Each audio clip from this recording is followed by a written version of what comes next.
Assalamualaikum warahmatullahi wabarakatuh. Pada kesempatan kali ini saya ingin mengkaji sebuah karya sastra berupa puisi dengan pendekatan intertekstual. Sebelum mengkaji, sebaiknya kita dapat mengetahui apa itu pendekatan intertekstual.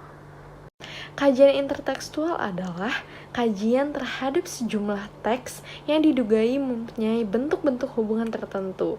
Misalnya, untuk menemukan adanya hubungan unsur-unsur intrinsik seperti ide, gagasan, penokohan, plot, peristiwa, dan gaya bahasa di antara teks-teks yang dikaji. Secara lebih khusus, dapat dikatakan bahwa kajian interteks berusaha menemukan aspek-aspek tertentu yang telah ada pada karya-karya sebelumnya dan pada karya yang muncul kemudian. Menurut Tiu dalam Nurgiantoro pada tahun 1995, tujuan kajian intertekstual itu sendiri adalah untuk memberikan makna secara lebih penuh terhadap sebuah karya sastra, penulisan, dan pemunculan. Sebuah karya sering ada kaitannya dengan unsur kesejarahannya sehingga memberi makna secara lebih lengkap jika dikaitkan dengan unsur kesejarahan. Menurut pendapat Rivaretio tahun 1983 mengemukakan bahwa untuk memahami makna sebuah puisi secara penuh, maka seseorang perlu melihat intertekstualitas antara puisi yang diteliti dengan puisi yang mendahulunya. Dengan landasan prinsip di atas, Tiu membandingkan puisi Chairil Anwar Senja di Pelabuhan Kecil dengan puisi Amir Hamzah yang berjudul Berdiri Aku, yang merupakan hipogramnya. Dalam hal ini, puisi Berdiri Aku ditanggapi atau ditransformasikan Chairil Anwar dengan sikapnya berbeda dalam menanggapi senja di pantai.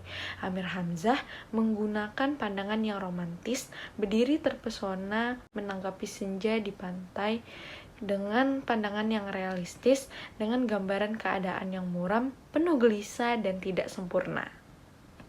Puisi Chairil Anwar yang berjudul Penerimaan itu merupakan penyimpangan atau penolakan terhadap konsep estetik Amir Hamzah yang masih meneruskan konsep estetik sastra lama. Demikian halnya dengan pandangan romantik Amir Hamzah ditentang dengan pandangan realistis Chairil Anwar. Ke-6 bait saja kusangka menunjukkan kesejajaran gagasan. Sesuai dengan zamannya, Amir Hamzah mempergunakan ekspresi romantik dengan cara metaforis alegoris membandingkan gadis dengan bunga. Pada bait terakhir dimetaforakan sebagai bidadari atau hauri dan merpati. Berdasarkan ke-6 bait itu dapat disimpulkan bahwa penyair mencintai gadis yang disangka murni, tetapi ternyata sudah tidak suci lagi karena sudah dijamah oleh pemuda-pemuda lain. Hal ini tampak pada bait, rupanya teratai patah kelopak, dihinggapi kumbang berpuluh kali.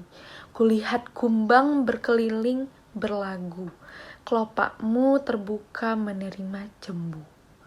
Chairil Anwar dalam menanggapi gadis yang sudah tidak murni lagi sangat berlawanan dengan sikap Amir Hamzah. Ia tidak berpandangan realistis, si aku mau menerima wanitanya yang barangkali telah menyeleweng, meninggalkan aku atau telah berpacaran dengan laki-laki lain. Asal si wanita kembali kepada aku hanya untuk aku secara mutlak. Chairil Anwar mengekspresikan gagasannya secara padat untuk memberikan tekanan pentingnya inti persoalan. Bait pertama diulang dengan bait kelima, tetapi dengan variasi yang menyatakan kemutlakan individualitas aku.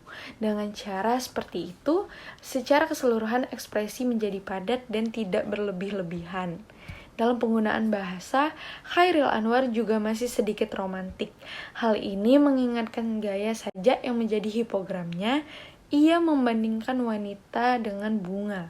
Wanita yang sudah tidak murni itu diumpamakan oleh Chairil Anwar sebagai bunga yang sarinya sudah terbagi. Bak bunga, bak kejak yang menjadi hipogramnya. Ia membandingkan wanita dengan bunga. Wanita yang sudah tidak murni itu diumpamakan oleh Chairil Anwar sebagai bunga yang sarinya sudah terbagi. Bak bunga, Bak kembang sari sudah terbagi, yang dekat persamaannya dengan Hamir Hamzah yang berupa rupanya teratai patah kelopak, dihinggapi kumbang berpuluh kali.